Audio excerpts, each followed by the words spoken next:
Hello friends, நீங்கள் பார்த்துட்டு இருக்கிறது ஹரிஷ் வாய்ஸ். இன்றைக்கி இந்த வீடியோவில் நாம் என்ன பார்க்க போகிறோம்னா the 7 Deadly Sins Dragon's Judgment season 4 episode 2 encountering the unknown. ஓப்பனிங்லேயே போன எபிசோடோட கிரெடிட் சீன்ஸில் கட்டிட்டு இருக்கிறாங்க. ஏன்னா கேர்மெட்டுக்கு இங்கே நமக்கு போனது, அப்புறம் அந்த கக்கவுண்டில் இருக்கிற நம்ம மெலியதஸை அட்டாக் பண்ண போனது, அப்புறம் அந்த சாண்ட்லர் கியூசாக் ரெண்டு பேருமே சேர்ந்து மெர்லினை போட்டு தள்ளும்போது எஸ்கனர் வந்து காப்பாந்துருந்து இன்னொரு தடவை பர்கேட்ரியில் பேன் வழி தவறி போய் அந்த பாறையில் போய் விழுந்து நம்ம மெலியதாஸை எப்படியே கண்டுபிடிக்கிறது. அண்டு மெலியதாஸை நம்ம பேனை பார்த்துட்டு அப்படியே கதறி அழுதுகிறான். பேன் நீ எப்படா இங்கே வந்த அப்படின்னு சொல்லிட்டு பேசிக்கிட்டு இருக்கிறாங்க. அண்ட் அழுது முடிச்சதுக்கப்புறம் சரி என்னாச்சு நீங்கள் ஏன் என்னை தேடவே இல்லை அப்படின்னு சொல்லிட்டு நம்ம பேன் கேட்டுட்டு இருக்கும்போது, ஆக்சுவலி பேன் நான் இந்த இடத்துக்கு வந்து கிட்டத்தட்ட 500 வருஷம் இருக்குன்னு நினைக்கிறேன். அண்ட் அது மட்டும் இல்லாமல் நான் வெளி உலகத்துக்கு வர ஆசையவே கைவிட்டுட்டேன். ஆனால் ஒரு வழியாக நான் அவனை பார்த்துட்டேன்னு எனக்கு ரொம்ப சந்தோஷமாக இருக்குது அப்படிங்கிறாங்க.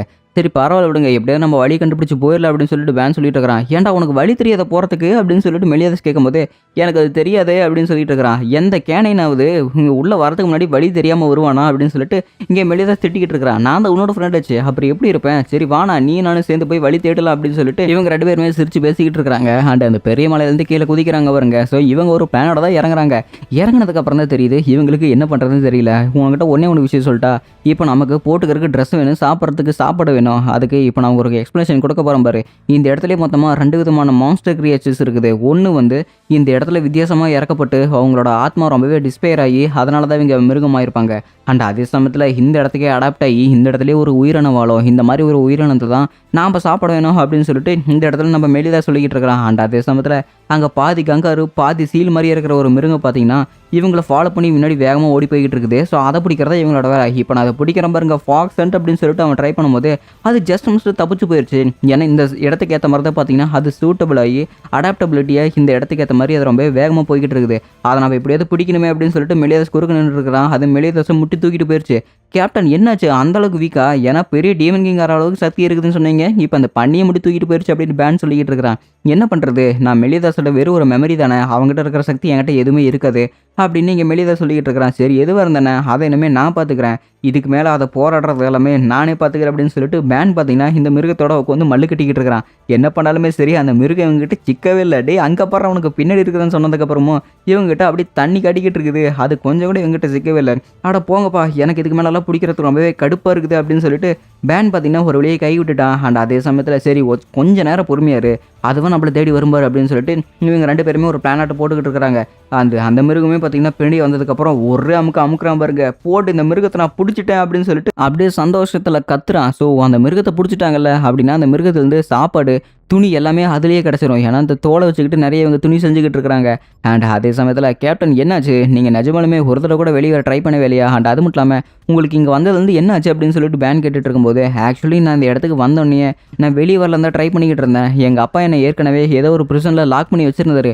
ஆனால் கொஞ்ச நாள் போனதுக்கப்புறம் என்னை ரிலீஸ் பண்ணிட்டாரு. அப்போது நான் எப்போயாவது தப்பிக்க போகலான்னு ட்ரை பண்ணும்போது தான் நான் ரொம்பவே கைவிட்டுட்டேன். என் முயற்சி எல்லாமே கைவிட்டதுக்கப்புறம் நான் அந்த இடத்துல ஒரு மிருகமாக மாறிட்டேன். அப்போ என் மேலே இருந்த ஒரு ஆக்ரோஷம் அது என்னையே ஒரு மிருகமாக மாற்றிருச்சு. அண்ட் அதுக்கப்புறம் தான் நான் உன்னை பார்த்தேன். அண்ட் அப்போ தான் நான் இப்போ ஒரு மனுஷனை மாறி இருக்கிறேன். ஏன்னா அதுக்கு முன்னாடி நான் எலிசபெத்தை பார்க்க முடியாது, உன்னை பார்க்க முடியாது, 7 Deadly Sins இருக்கிற யாரையுமே பார்க்க முடியாதுன்னு நினச்சேன். இப்போ நான் பார்த்துட்டேன்ல, ஒரு வழியாக நாம் எல்லாருமே கண்டிப்பாக வழி தேடி கண்டுபிடிச்சிடலாம். ஏன்னா இந்த இடத்த விட்டு போகிறதுக்கான வழி கண்டிப்பாக எங்கள் அப்பா கிட்ட இருக்குன்னு நினைக்கிறேன். அந்த டீமன் கிங்கை நம்ம போய் நேரடியாக பார்த்தா தான் எல்லா வேலையும் நடக்கும் அப்படின்னு இவங்க ஒருத்தருக்கு ட்ரெஸ்ஸை பார்த்தீங்கன்னா செஞ்சுட்டு இவங்க கிளம்புறதுக்கு தயாராக இருக்கிறாங்க. இந்த பர்கேட்ரி விட்டு தப்பிக்க போகிற வேலையை பார்க்கலாமா அப்படின்னு ரெண்டு பேருமே ஓடி போய்கிட்டு இருக்கிறாங்க.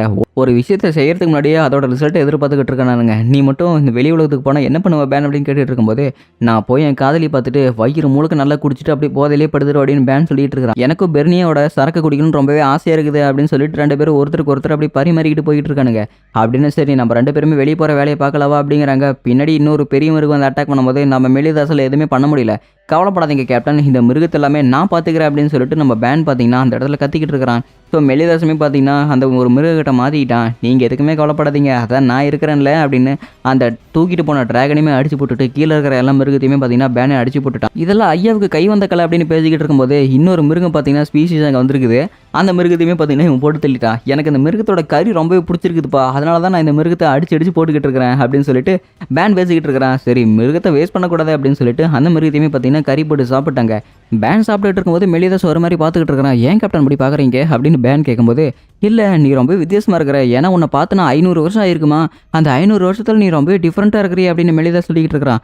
எது டிஃப்ரெண்ட்டாவா, அந்த மாதிரி எதுவுமே கிடையாது, ஏன்னா இந்த மாதிரி ஒரு சமயத்தில் எனக்கும் பசிக்கும், ஏன்னா என்னோடது ஒரு ஹியூமன் பாடி, உன்னோடது வெறும் ஒரு எமோஷன் பாடி தானே, உனக்கு அதனால் எதுவுமே ஆகாது, நீங்கள் சொல்கிற மாதிரி அப்படியே இருந்தாலுமே என்னால கண்டிப்பாக நம்ப முடியலையாப்பா அப்படின்னு சொல்லிட்டு பேன் சொல்லிக்கிட்டு இருக்கிறான். நல்லா பாரு உன் பாடி கண்டிஷன் எந்த அளவுக்கு இருக்குதுன்னு, நீ உன்னோட பாடியை கொஞ்சம் கொஞ்சமாக இந்த இடத்துக்கு ஏற்ற மாதிரி ட்ரான்ஸ்ஃபார்ம் பண்ணிக்கிட்டு இருக்கிற அப்படின்னு மெலிதா சொல்லிக்கிட்டு இருக்கிறான். நிஜமாலுமா அப்படின்னா நான் இந்த இடத்துக்கு தான் நல்லது சொல்லியாகணும், ஏன்னா இதுக்கு இந்த இடம் எல்லாமே ரொம்ப பிடிச்சிருக்குது, முன்னாடி இந்த காற்றை சுவாசிச்சாலே எனக்கு நுரையீரல் எல்லாமே கெட்டு போயிடும், ஆனால் இப்போ பாருங்க நல்லா ஃபிட்டாக இருக்கிறேன்னு எனக்கு ரொம்ப சந்தோஷமாக இருக்குது அப்படிங்கிறான். மேபி அது உன்னோட பாடி கொஞ்சம் கொஞ்சமாக இந்த இடத்துக்கு ஏற்ற மாதிரி மாறிக்கிட்டு இருக்குன்னு நினைக்கிறேன், உன்னோட சக்தியுமே கொஞ்சம் கொஞ்சமாக மாறிக்கிட்டு இருக்குது, அப்படின்னா நீயுமே இப்போ சக்தி வந்து நைட்டு தான் வந்துக்கிட்டு இருக்கிற அப்படின்னு மெலிதா சொல்லிக்கிட்டு இருக்கிறான். கேப்டன் இதெல்லாமே எனக்கு கேட்கறதுக்கு நல்லா தான் இருக்குது, பட் இருந்தாலுமே உங்களோட சக்தி வந்தவங்களாம் நான் கிடையாதுப்பா அப்படின்னு சொல்லிட்டு இங்கே பேன் சொல்லிக்கிட்டு இருக்கிறான். என்ன பேசிட்டு இருக்கிறேன், நான் ஒன்றும் அந்தளவுக்கு பெரிய சக்தி வந்தவங்களாம் கிடையாது அப்படின்னு மெலிதாஸ் பேசிக்கிட்டு இருக்கும்போது, என் முகத்தில் இருக்கிற தழும்பு தெரியுதா, இந்த தழும்பு நீங்கள் போட்டதான், இந்த இடத்துல 500 வருஷம் ஆயிடுச்சு, இந்த 500 வருஷத்தில் நிறைய கடி வாங்கியிருப்பேன், நிறைய மிகுங்கிட்ட அடி வாங்கியிருப்பேன், அப்போல்லாம் போடாத தழும்பு நீங்கள் ஒரு தடவை நான் அட்டாக் பண்ணீங்கல்ல, எனக்கு அதுலேயே இப்படி தழும்பு வந்துருச்சு, ஸோ என்னானாலும் சரி நீங்களும் நானும் ஒன்றா சேர்ந்தா நம்ம உலகத்துக்கு போகிறோம் அப்படின்னு சொல்லிட்டு 2 பேரும் பேசிக்கிட்டு இருக்கும்போது, இவங்களுக்கு பின்னாடியே பார்த்தீங்கன்னா இன்னொரு பண்ணி மாதிரி உரைச்சி பார்த்துக்கிட்டு இருக்குது. ஏய் 2 பேரும் என்ன சொன்னீங்க அப்படின்னு சொல்லிட்டு அது மனசுக்குள்ளே நினச்சிக்கிட்டு இருக்குது. கேப்டன் உங்களுக்கு அது ஃபீல் ஆகுது அப்படிங்கிறாங்க. ஆமாடா எனக்கு ஃபீல் ஆகுது அப்படின்னு சொல்லிட்டு அந்த பண்ணி வேட்டாட போயிட்டு இருக்காங்க. நம்ம மெலிதாஸ் பார்த்தீங்கன்னா அந்த பண்ணி அடிக்க போயிட்டே இருக்கும்போது, பேனுமே பார்த்தீங்கன்னா அந்த பண்ணி போய் பிடிக்கிற பாருங்க, ஆனால் அந்த பண்ணியோட கொத்தான முடிதை பார்த்தீங்கன்னா அவன் கையில் சிக்கிச்சு.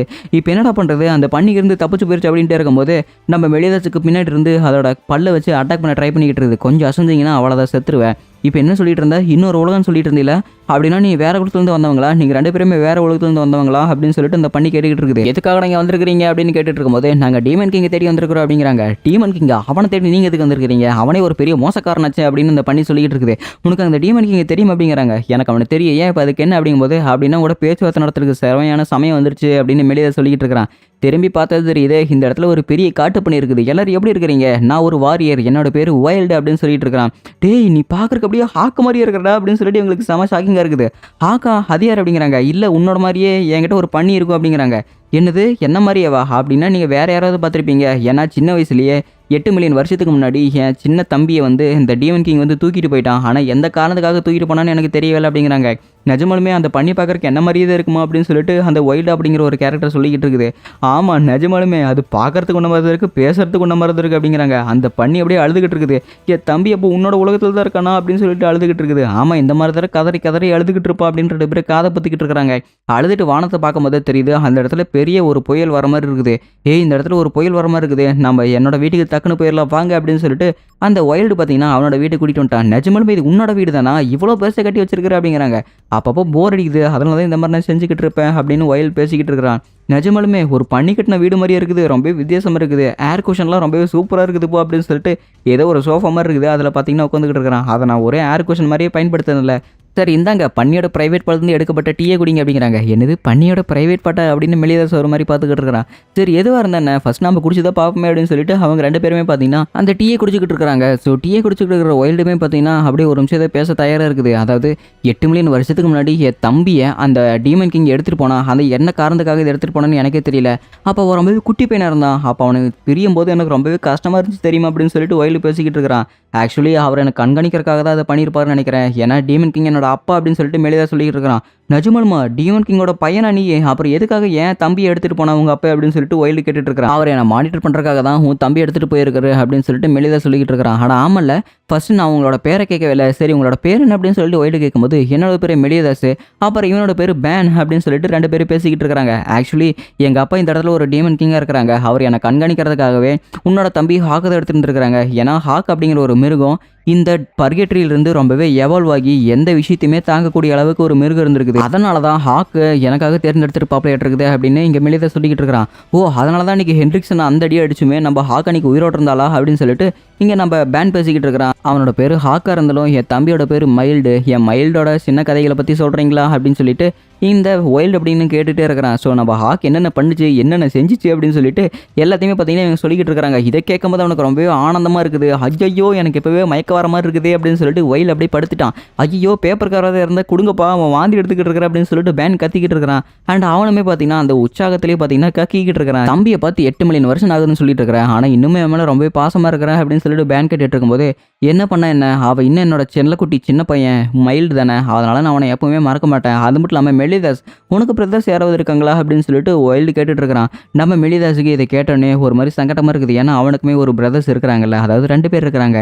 இன்னொரு பக்கம் இங்கே கேம்லாட் நகரத்தை காட்டிக்கிட்டு இருக்கிறாங்க. அந்த இடத்துல ஜெல்டிஸ் கூட போட்டி போட்டுக்கிட்டு இருக்கிறேன். உயிர் மட்டும் சேதமாகல, அது வரைக்கும் எல்லாருமே கொஞ்சம் நல்லா தான் இருக்கிறாங்க. ஸோ டீமன் ரே எனவே பெஸ்ட் ஸ்பாட்ஸ்மேட்டான நம்ம ஜெல்ட்ரிஸை அட்டாக் பண்ணுறதுக்கு இந்த இடத்துல யாருமே இன்னும் தயாராகவே இல்லை. இவன் என்ன பண்ணாலுமே அந்த அட்டாக் வந்து தப்பிச்சு போயிடுறான். கேவலம் உன்னால் அந்த அட்டாக் மட்டும் தான் பண்ண முடியுமா, உன்னால் வேறு எதுவுமே பண்ண முடியாதா அப்படின்னு சொல்லிட்டு இங்கே மெர்லின் கேட்டுக்கிட்டே இருக்கிறா. ஸோ உன்னால் அந்த ஸ்வாடை வச்சுக்கிட்டு உன்னால் ஒன்றுமே பிடுங்க முடியாது. இப்போ நாங்கள் எத்தனை பேர் இருக்கிறோம் பார்த்தில, உன்னால் எதுவுமே பண்ண முடியாது அப்படின்னு சொல்லிட்டு இங்கே லொடு சொல்லிக்கிட்டு இருக்கிறான். உனக்கு என்ன தைரியம் இருந்தால் யங் மாஸ்டர் ஜெல்ட்ரிஸ் நீ அந்த மாதிரி பேசிக்கிட்டு இருப்ப அப்படின்னு சொல்லிட்டு இங்கே சேனலில் கோவம் வருது. நீங்கள் ரொம்ப வாய் பேசிட்டீங்க, இந்த தடவை உங்களை நான் சும்மா விடவே மாட்டேன். என்னோட ஒட்டுமொத்த டீமன் பவரான ஆம்னியஸ் நெபுலா அப்படின்னு சொல்லிட்டு ஒரு பவரை பயன்படுத்துகிறேன் பாருங்க. அங்கே இருக்கிறவங்க எல்லாருமே பார்த்தீங்கன்னா அந்த மேஜிக் மூலமாக சக் பண்ணி இழுக்கப்படுறாங்க.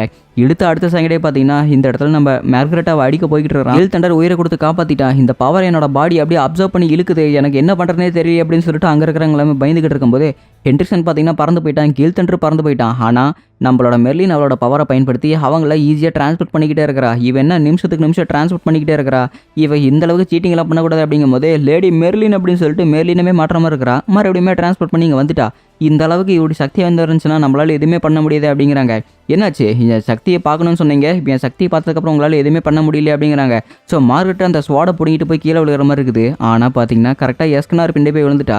இப்போ எதுக்காக அவன் ரொம்பவே தைரியமாக பேசினேன், ஏன் பின்னாடி போய் ஒழிஞ்சிட்டு இருக்கிற அப்படின்னு எஸ்கனார் பேசிக்கிட்டு இருக்கிறான். உடம்பு இப்படி மாட்டு மாதிரி வளர்த்து வச்சிருந்தா மட்டும் பார்த்தது கொஞ்சமாவது அறிவாவது வேணும். உன்னை பயன்படுத்தி நான் என்ன பண்ண போகிறேன், நான் போய் உன்னை டேரெக்டாக ஹிட் பண்ண போகிறேன் பாரு அப்படின்னு சொல்லிட்டு இந்த இடத்துல மார்கரெட்டை பேசிகிட்டு இருக்கிறா. உன்ன மாதிரி ஒரு பொம்பளை நானே பார்த்ததில்ல, கேவலவாதி, நீயே போய் அவனை அட்டாக் பண்ண அப்படின்னு சொல்லிட்டு பேசிக்கிட்டு இருக்கிறான் எஸ்கனார். இதை கேட்கும்போது அவங்களுக்கு செம்ம ஆச்சரியமாக இருக்குது. மார்கரெட்டா போய் அட்டாக் பண்ண போயிட்டு இருக்கும்போது இவங்களை உறிஞ்ச அந்த சக்தி இப்போ பார்த்தீங்கன்னா வெளியே தள்ளி விடுது. அதே ஃபோர்ஸில் பார்த்தீங்கன்னா மார்கரெட்டா போய் அடி வாங்கி கீழே விழுந்துட்டு இருக்கிறா.